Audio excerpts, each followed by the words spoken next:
तो चलो गाइस इस एपिसोड को स्टार्ट करते हैं। तो एपिसोड की स्टार्टिंग में हमें जंगल के बीच कुछ लोगों को दिखाया जाता है जो कुछ लोगों को बंदी बनाए हुए थे। तभी एक आदमी चिल्लाते हुए कहता है, अगर हमें समय पर पहुंचना है तो हमें जल्दी करनी होगी, तो जल्दी आगे बढ़ो। तभी हमें ज़िकिंग को दिखाया जाता है जो कि झाड़ियों में छुपकर सब कुछ देख रहा होता है। तभी वो सोचता है कि जोंग उस बूढ़े आदमी से कह रहा था कि जो बचे हुए लोग हैं उनका तुम लोग क्या करोगे। तभी वो बूढ़े आदमी ने कहा था कि हम उन लोगों को अंडरग्राउंड माइन में भेजने का सोच रहे हैं और वहाँ पर पॉइजन सैक का पूरा कंट्रोल है, तो वहाँ से कोई भाग भी नहीं पाएगा और वो लोग पहले ही साउथर्न गेट पर आ चुके हैं। तभी ज़िकिंग अपने मन में सोचता है ये लोग मेडिसिन क्लैन के लोग हैं। तभी वहाँ पर एक आदमी किसी बूढ़े आदमी को लात मारते हुए दिखाया जाता है और वो उस बूढ़े आदमी से कहता है कि तुम जल्दी जल्दी आगे बढ़ो। तभी वहाँ खड़ा एक लड़का बोलता है, यह एक बूढ़ा आदमी है,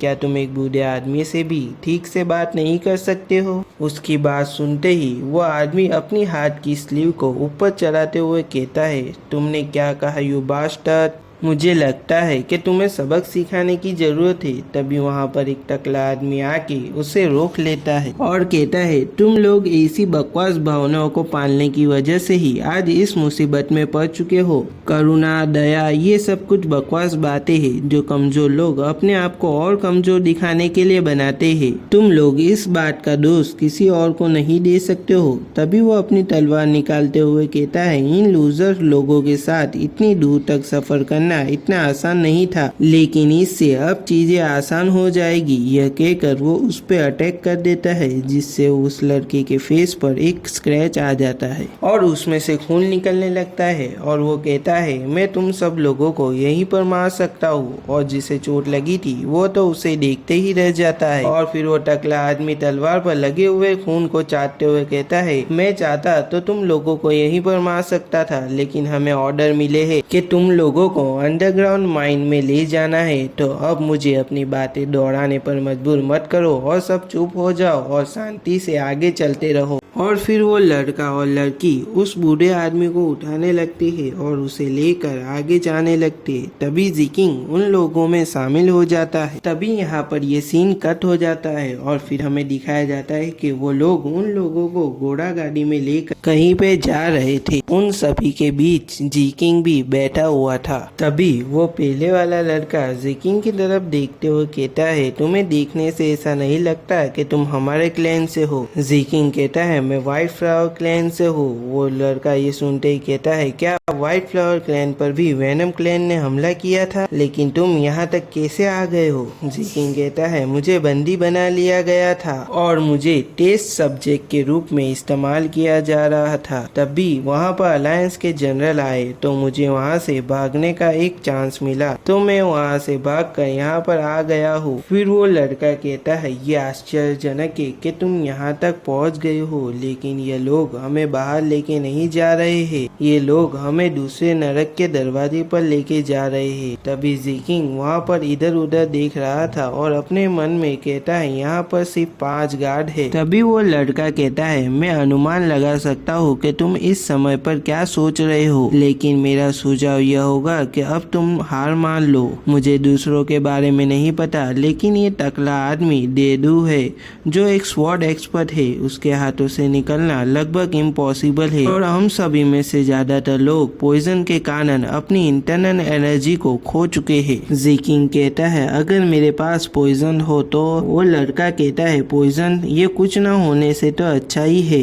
लेकिन ये वेनम क्लैन के ये लोग पॉइजन के बारे में एक्सपर्ट है, ये लोग अच्छे अच्छे पॉइजन को भी तुरंत ठीक कर लेते हैं। तभी ज़िकिंग कहता है, ये बहुत ही ज्यादा डेडली पॉइजन है। तभी वो लड़का कहता है, ऐसा कौन सा पॉइजन है जिस पर तुम इतना भरोसा कर रहे हो। ज़िकिंग कहता है, यह पॉइजन जो मेरे पास है ये वो चीज है जिसके कारण मैं वहाँ से भाग पाया हूँ और जो मेरे ऊपर प्रयोग कर रहा था उसे हरा पाया हूँ। तभी वो लड़का ज़िकिंग से पूछता है, वो आदमी कौन था। ज़िकिंग कहता है, वो आदमी वांग लाओ था। तभी वहाँ पर जो लोग होते हैं वो कहते हैं, क्या वांग लाओ, वो तो वेनम क्लैन के एल्डरों में से एक है, क्या तुमने उसे हरा दिया। तभी वो लड़का उन सभी से कहता है, तुम लोग अपनी आवाज थोड़ी कम करो। वो लड़का ज़िकिंग से कहता है, वो पॉइजन कहाँ पे है। तभी जिकिंग अपनी हाथ की उंगलियों को अपने दांत की मदद से काट लेता है और उसकी उंगलियों में से जो पॉइजन होता है वो निकलने लगता है। तभी वो लड़का उस पॉइजन को देखते हुए कहता है, मैं इसे देखकर ही बता सकता हूँ, ये बहुत ही खतरनाक पॉइजन है, लेकिन तुम इसे अपने शरीर में स्टोर कैसे कर पा रहे हो? तभी जिकिंग कहता है, मैंने 5 कलर वाले सेंटीपीड को खा लिया था, तभी से ये पॉइजन मुझ पर असर नहीं करता। ये जानने के बाद ही वांग लाओ ने मुझ पर कई प्रकार के पॉइजन का इस्तेमाल किया। और फिर वो लड़का जिकिंग से कहता है, क्या मैं तुम्हारे शरीर को चेक कर सकता हूँ? तभी वो लड़का जिकिंग के शरीर को चेक करते हुए सोचता है कि इसके QI पॉइंट वो ब्लॉक हो चुके हैं, यहाँ तक कि इसका दांतियान है वो भी ब्लॉक हो चुका है, और जो इस एनर्जी तुम्हारे दांतियान में जमा हो रही है वो पॉइजन है। और फिर वहाँ लड़का कहता है, मुझे नहीं पता ये कैसे हुआ, लेकिन जो पेन तुमने सहा है उसकी वजह से तुम्हें ये उपहार मिला है, और जो पॉइजन तुम्हारे दांतियान में जमा हो रहा है वो तुम्हारे एक्यूपेंचर पॉइंट के द्वारा बाहर निकल रहा है। तभी जिकिंग कहता है, क्या हम इस पॉइजन का इस्तेमाल कर सकते हैं यहाँ से बच निकलने के लिए? तभी उनके सामने बैठी एक लड़की कहती है, अगर तुम असफल हो गए तो क्या होगा? तो हम सबको मार दिया जाएगा।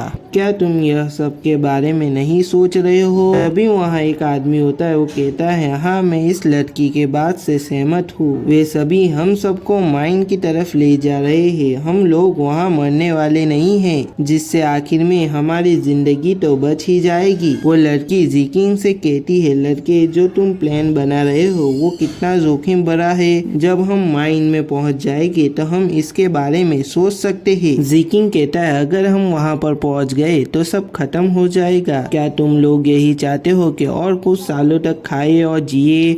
आखिरकार जानवरों जैसी जिंदगी जीने का मतलब ही क्या है? अभी वो लड़का कहता है, ये सही कह रहा है, हम लोग ऐसे ही हार नहीं मान सकते, माइन ऐसी जगह नहीं है जहाँ कोई प्लान बनाया जा सके। यह शायद हमारे लिए एक अवसर हो सकता है जहाँ दुश्मन कम है और हम सब में अभी भी कुछ ताकत बची हुई है। तभी वो लड़का जिकिंग की तरफ देखते हुए कहता है, तुमने कहा था तुम्हारा नाम जिकिंग है, तो तुम इस बात से सहमत हो तो तुम हमारी मदद करो और हमें भी तुम्हारी मदद करने दो। और वो लोग ऐसे ही घोड़ा गाड़ी ऊपर बैठकर जा रहे होते हैं और अपने प्लान को बना रहे होते हैं। तभी वो लड़का जिकिंग से कहता है, मुझे माफ करना, मैंने अपना परिचय नहीं दिया, मेरा नाम योंग मिंग है और मैं ड्यूटी क्लैन हेड हूँ, मेडिसिन क्लैन का।